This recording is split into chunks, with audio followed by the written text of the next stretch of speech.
So let's go ahead and look at our first example of a proof by induction in action. So I've put up here on the screen the basic idea for a proof of induction of this kind of statement. And the example that we're going to look at is actually the very first one that I used to motivate induction, which is showing that this particular expression right here is true for every single n. So to be able to do this, let's go ahead and write a proof. So again, it's important to declare what sort of proof technique that you're going to be using. So I'm going to say proceeding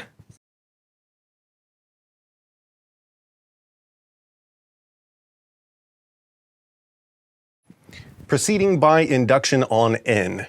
And so I'm declaring here that n is the particular variable of this propositional function of interest. We're trying to show that this thing is true for all n. So proceeding by induction on n, what does our process tell us? Well, we first off have to show a base case. So we need to show that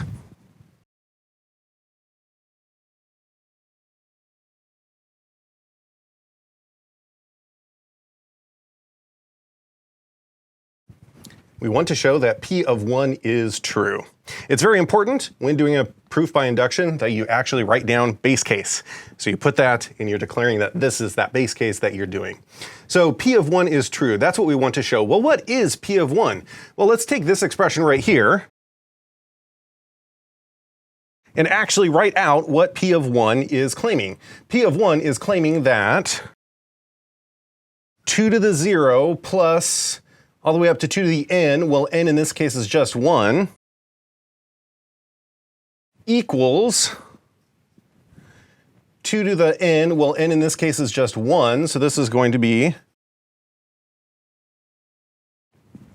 okay, so we have this expression right here, and this expression tells us, well, that's a 1, that's a 2, so 1 plus 2, that's a 3 on this left-hand side, and on this right-hand side, that's a 4 minus 1 is 3. So this is logically equivalent to 3 equals 3, which definitely is a true statement. Fantastic. So we've been able to show our base case. P of 1 really indeed is true.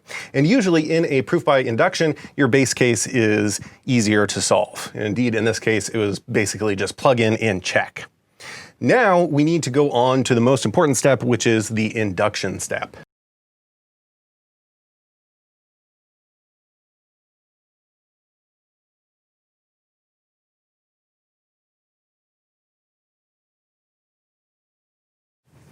We want to show that P of k implies P of k plus 1 for arbitrary k. So we want to show that this statement is true, and I can use a bunch of different proof techniques. So I'm going to use a direct proof right here.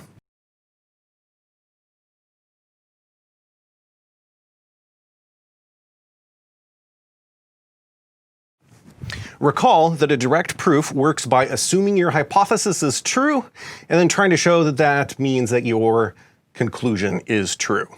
So using a direct proof,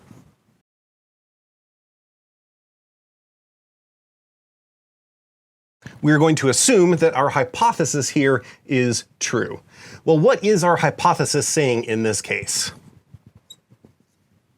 Well, our hypothesis is saying that that particular formula is true when you plug in k for our variable.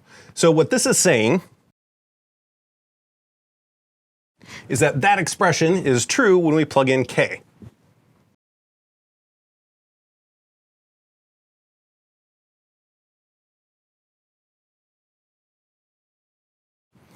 So here I've taken my propositional function and all I've done is I plugged in k.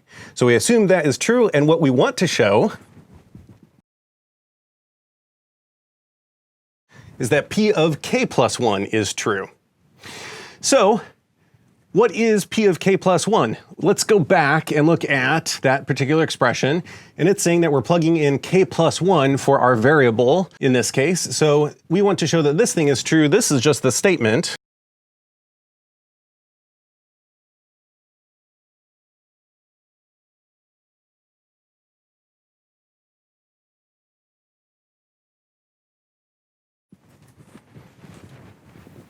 And you've noticed that all I've done is I plugged in k plus 1 wherever I saw an n in my definition. So we have assumed that this thing is true, and we want to show that that is true. So let's go ahead and drill into this particular expression right here. So consider, look at this left-hand side right here. 2 to the 0 all the way up to 2 to the k plus 1. That looks suspiciously familiar and similar to this bit. In fact, this left-hand side right here is the same as that left-hand side, except we have just one additional term, this 2 to the k plus 1 term here. So notice that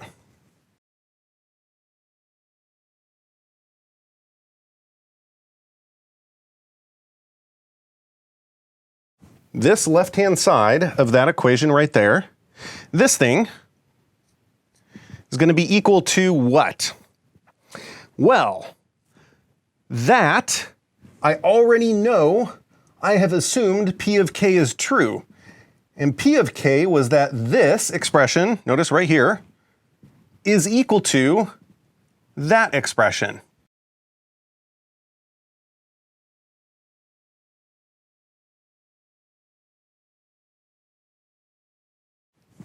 So let me pause for a second. What have I actually done right here?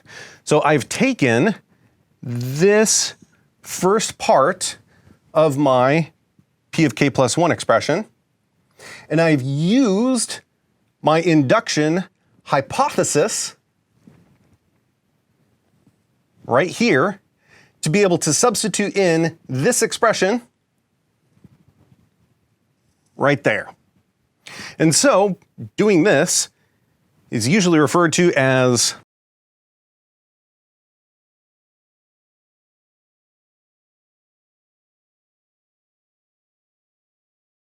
using your induction hypothesis. We're doing a direct proof, and so I assume my hypothesis is true, so I know that this expression here is equal to that one, and I've used it right here.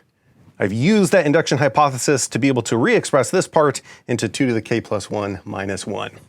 And now, actually, we're getting really close because I have a 2 to the k plus 1 and a 2 to the k plus 1 right here. So this is 2 times 2 to the k plus 1 minus 1. And thankfully, since we know how to do basic arithmetic, this thing is 2 to the k plus 2 minus 1, which, if we wanted to write it in slightly a different way, is this thing. Why is that so important? Because that is exactly the right-hand side of this P of k plus 1 statement right here. So what we've been able to do is we've been able to take the left-hand side of this, using our induction hypothesis, simplify down and show that it's equal to the right-hand side. And so, by assuming my hypothesis is true, I have been able to show that my conclusion, the P of k plus 1, is also true.